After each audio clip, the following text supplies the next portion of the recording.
Bonjour, bienvenue sur le podcast Revenir à soi avec Joa, un espace de méditation et de réflexion inspirant une vie plus joyeuse et plus consciente. Merci de prendre ce temps pour toi.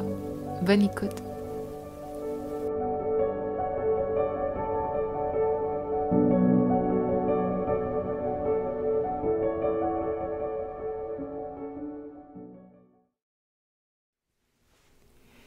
Allô, c'est Joa. J'espère que tu vas bien.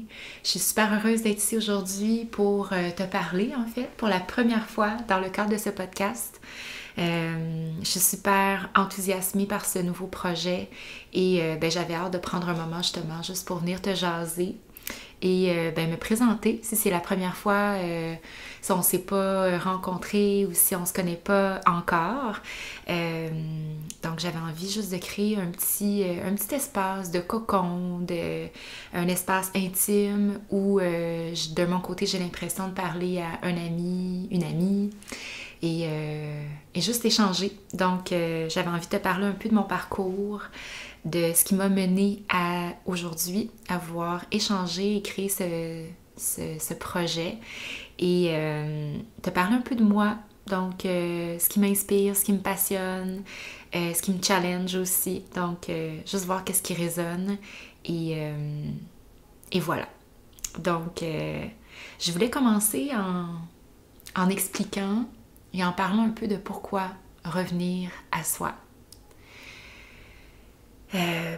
Pour moi, c'était d'abord et avant tout parce que c'est quelque chose qui est important dans ma vie, d'avoir ces moments de pause pour revenir à mon intention, pour revenir à pourquoi je fais les choses et juste de m'ancrer parce que c'est facile même pour moi de m'enthousiasmer ou de partir dans un tourbillon puis d'oublier des fois comment j'ai envie de vivre les expériences. Donc, pas juste faire ou porter mon attention sur le quoi, sur l'objectif, mais aussi sur le comment j'ai envie de m'y rendre, dans quel état. Et pour moi, c'est ça. C'est ça la richesse de mon expérience de vie, c'est de me dire que je la vis dans un état où je suis présente, j'ai l'espace pour choisir et me réinventer dans l'instant. Et pour ça, il faut que je revienne à moi et à mon essence. Donc, c'est ça, ce podcast. Partager des outils, des réflexions qui moi-même m'ont aidé et que je me dis pourquoi pas les partager. Et de manière tout à fait, on dit dans l'action désintéressée. Donc, juste vraiment que ce soit disponible et que si ça résonne, que tu puisses prendre ce qui te plaît et de laisser ce qui te plaît pas, dans le fond, parce que tu as le droit, puis c'est bien correct. Fait que, alors, moi, comment je fais pour revenir à moi? Dans le fond, il y a plein de choses, dont l'écriture, que j'aime beaucoup, que je pars depuis, quand je pense au tout début et quand j'étais très jeune, j'aimais écrire, j'avais hâte d'écrire, je savais pas écrire, puis je dessinais des vagues sur des retailles de papier, ma mère me disait, puis je sais que j'en faisais beaucoup, je prenais les retailles de journaux, je pratiquais mes signatures, en tout cas, j'avais vraiment, vraiment hâte d'écrire, puis à travers les dernières années, j'ai rempli plein de cahiers, j'aime ça faire d'écriture automatique pour me prendre conscience de ce qui est présent à l'intérieur et pas nécessairement conscient, mais qui est là quand même. Donc ça, c'est un outil qui m'aide beaucoup, du journaling. Moi-même me poser des questions, puis voir c'est quoi que j'ai envie de répondre. Puis d'une journée à l'autre, ça peut être complètement différent. Ça peut être différent, mais c'est un outil pour moi qui fonctionne, pour me ramener à ce qui est présent et sans jugement. Aussi, le mouvement, définitivement. Le mouvement, comme je suis enseignante de yoga, donc que ce soit à travers ma pratique de yoga, mais aussi à travers l'entraînement parce que je suis quand même très active. Je fais plein de trucs, j'aime ça, beaucoup courir, que ce soit marcher, aller faire de la randonnée, faire du vélo, je fais de la natation, je fais de l'entraînement au gym. Dans le fond, j'ai travaillé 10 ans dans un gym et j'enseigne encore dans un gym en ce moment mes cours. Donc, l'entraînement fait partie de ma vie et ça m'aide vraiment beaucoup à faire circuler l'énergie puis ça me fait du bien. Donc, ma relation avec l'entraînement a évolué aussi à travers les années. Et là, je la sens vraiment saine. Je sens que j'ai du fun. Moi, il faut que j'aie du fun à faire ce que je fais. Puis si c'est pas le fun, ben à ce moment-là, c'est quasiment pour moi me faire violence. Donc voilà, j'ai déjà été là, un peu plus dans la performance, mais là, je suis vraiment plus dans le faire du bien à mon corps, me sentir forte, me sentir solide et sentir justement que l'énergie circule. Donc, l'entraînement et l'entraînement du corps, mais aussi l'entraînement du mental, de l'esprit. Donc, la méditation, c'est ça aussi qui m'a amené à vouloir créer ce podcast. Mais moi, ce qui m'aide surtout, c'est connecter avec ma respiration. Je dirais que la méditation, comme on l'imagine, c'est pas la seule manière de méditer. Donc moi, c'est ça que je me suis rendu compte, c'est que je me retrouvais moins dans cette image-là d'être assise dans l'immobilité. Et moi, ça m'appelle moins et c'est moins ça aussi que je fais. Il y a juste à penser à rien, en fait. Il y a un moment que oui, mais il y a un moment où j'aime ça pouvoir amener certaines réflexions guidées, pouvoir accéder à des prises de conscience. Et ça, c'est un peu ma manière de méditer que je pratique. Et que ce soit même avec la musique, avec le mouvement. Donc, il y a différentes manières. Et ici, ben c'est un peu ça. J'avais envie de partager ce qui fonctionne pour moi, ce qui m'aide à revenir à moi et guider certaines pratiques de méditation, de réflexion guidée et de nidra, donc justement de repos conscient pour pouvoir régénérer le corps, l'esprit et vraiment faire le vide. Donc voilà, plein d'outils qui m'aident moi-même, que j'utilise pour revenir vers mon centre, me grounder, que j'espère, si ça peut être utile, alors ça sera disponible. Et pourquoi ce podcast, dans le fond, c'est sûr que moi, mes intentions, avec ce que je viens de dire, c'était que j'avais envie de rendre plus accessible la méditation. J'en avais cherché, j'en ai essayé différents modèles, différents types, des applications, des trucs sur YouTube. Puis, de un, ce que je trouvais, c'est que c'était beaucoup du contenu anglophone ou bien du contenu francophone, mais pas nécessairement du Québec. Donc, moi, j'avais envie de créer du contenu francophone, québécois. J'adore la diversité et toutes les manières de tous les types de contenus qui existent. Mais là, je me disais, peut-être que ça pourrait... j'avais envie d'amener ma couleur et de rendre le tout accessible. Parce que ultimement, je pense vraiment que ça peut être des outils qui peuvent contribuer à créer un monde plus ouvert, un peu plus bienveillant aussi. Puis je me disais, pourquoi pas, vraiment. Donc me voilà. Et je suis bien contente. Merci d'être là. Alors... je prends le temps de me grounder. Alors, qui je suis comme personne? C'est quoi mon parcours? Et qu'est-ce qui m'a amené à être ici aujourd'hui, devant ce micro, devant ma fenêtre, à vouloir te parler? Pour commencer, dans le fond, moi, c'est Joanie. Ici, tu peux m'appeler Joa. Puis c'est pas... c'est voulu, en fait. Je trouve que la connexion avec le mot joie, J-O-I-E, est très réfléchie. Parce qu'à un certain moment dans ma vie, j'ai choisi la joie. Ou je dirais peut-être aussi la joie m'a choisi. Et c'est devenu un peu mon identité, celle que j'ai choisie. Donc même quand je voyage, mon nom c'est Joy. Et parce que Joanie, ça se dit très mal en anglais. Mais mon nom, c'est Joy et j'aime aussi me faire appeler Joa. C'est mon surnom. Donc, au moment d'enregistrer ceci, j'ai 29 ans. Encore pas pour très longtemps parce que c'est ma fête le 1er juin prochain. Donc, j'aurai 30 ans.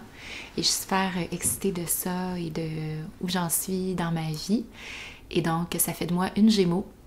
Et je trouve que je connecte vraiment avec l'archétype du Gémeaux dans la communication, dans la curiosité, dans la soif de connaissance, mais aussi dans la volatilité. Donc, c'est un signe d'air et je me reconnais vraiment dans les changements de direction soudains.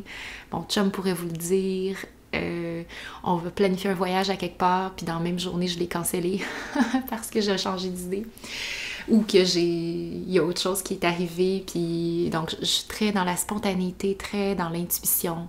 Même dans mes entraînements, j'aime ça vraiment toujours être comme qu'est-ce que ça me tente de faire aujourd'hui, puis d'écouter ce qui est là. Donc, assez, je dirais, c'est ça, intuitive, capable de changer de direction si c'est pas ça que je sens. Donc ça, c'est un peu moi. Aussi, ben, moi, je suis d'origine chinoise. J'ai été adoptée quand j'avais 16 mois. Et j'aurai l'occasion de vous t'en parler dans un autre épisode sur mon récit d'adoption, puis sur comment ça a eu un impact sur ma vie et sur la définition de qui je suis. Donc ça, j'ai très hâte d'en parler aussi. Et ben c'est ça, mes parents sont québécois. Donc mes deux parents sont québécois et j'ai grandi à Montréal, dans l'est de Montréal. Si tu connais Pointe-aux-Trembles, tu sais que c'est à l'est complètement de l'île et ça se peut très bien que tu connaisses pas Pointe-aux-Trembles aussi parce qu'il n'y a pas grand monde qui connaisse Pointe-aux-Trembles. Puis c'est bien correct. Mais j'habite là maintenant. Aussi, on a acheté, mon chum et moi, l'année passée, notre maison qui était la maison des parents de ma marraine. Donc, c'est comme mes grands-parents.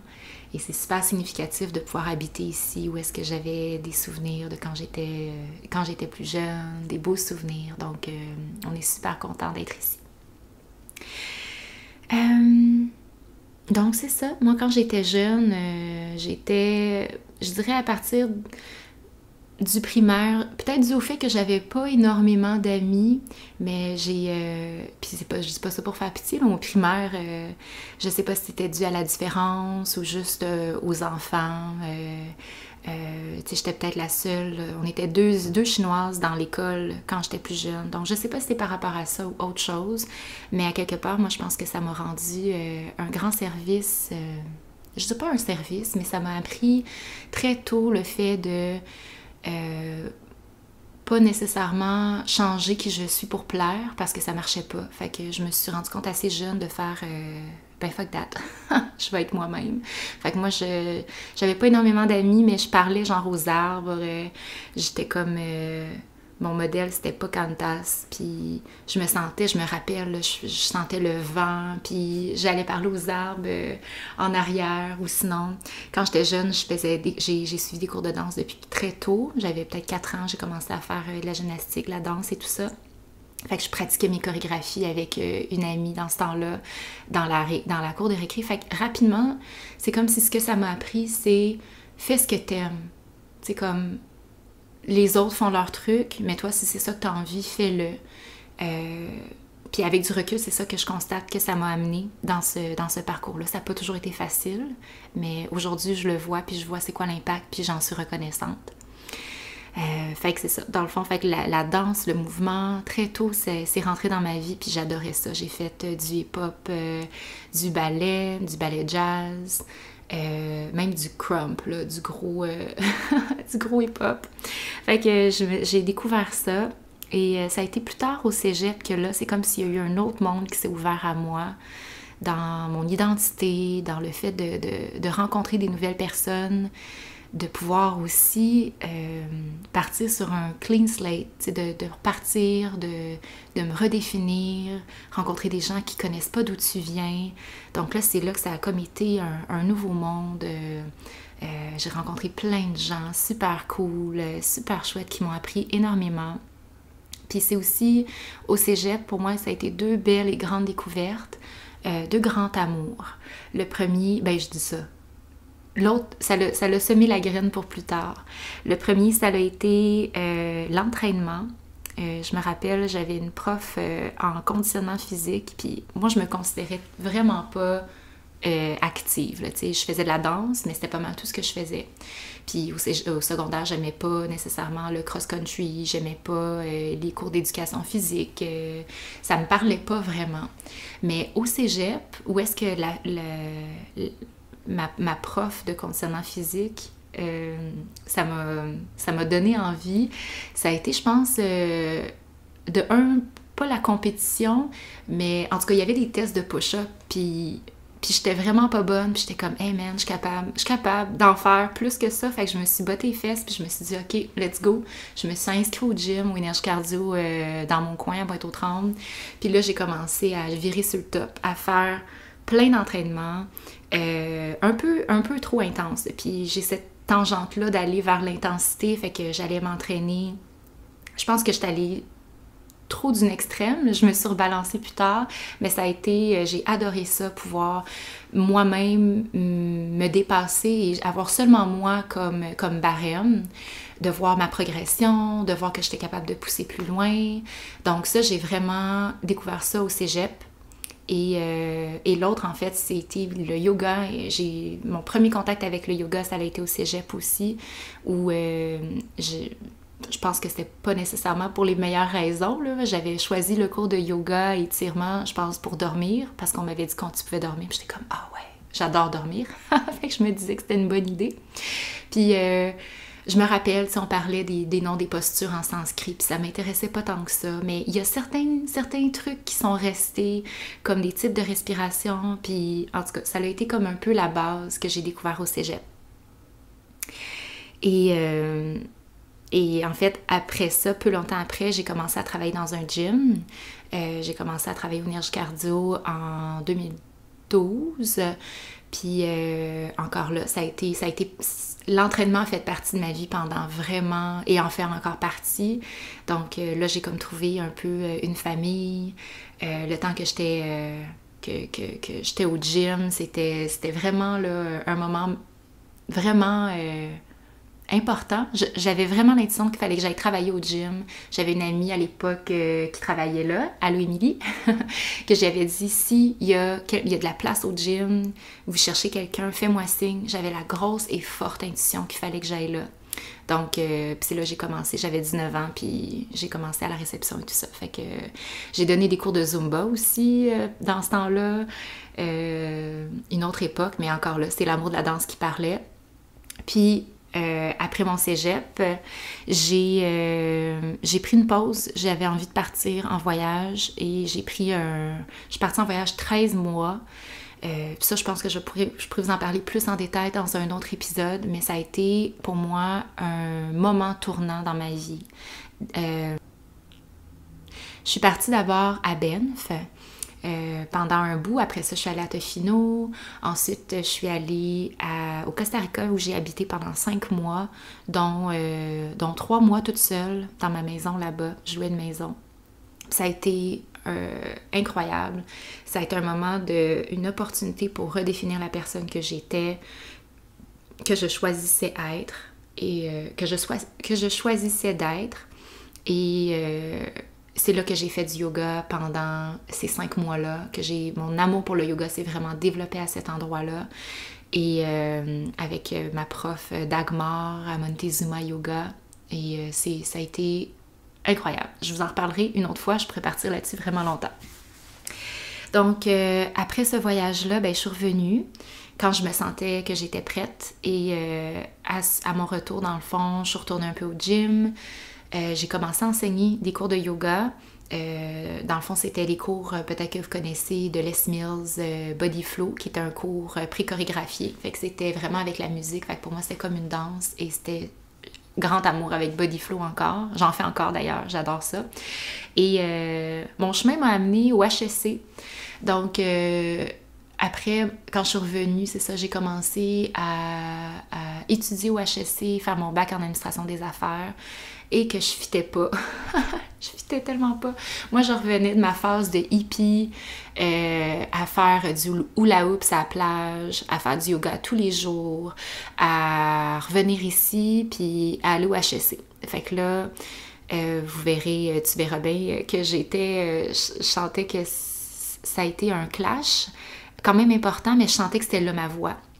Alors, j'ai fait mon bac et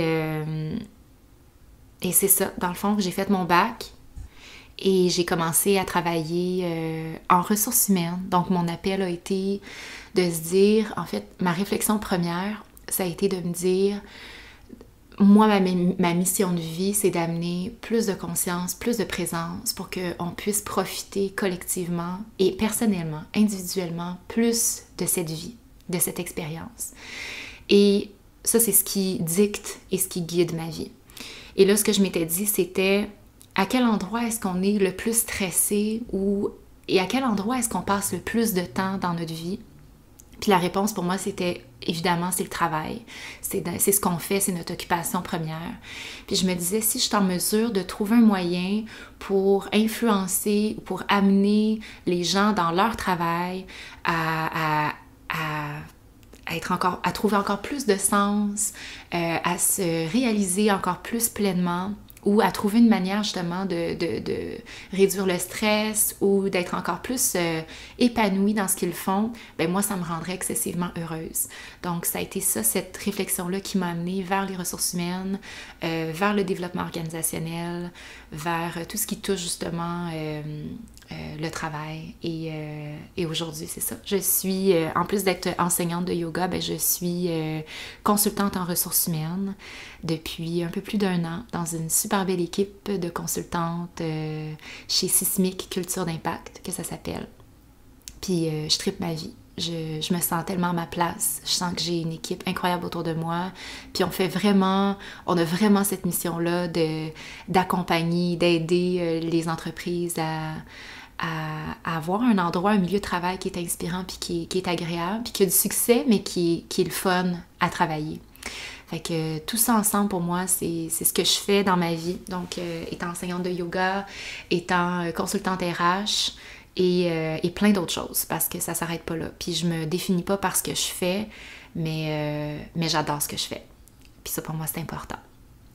Fait que c'est un peu ça, dans le fond.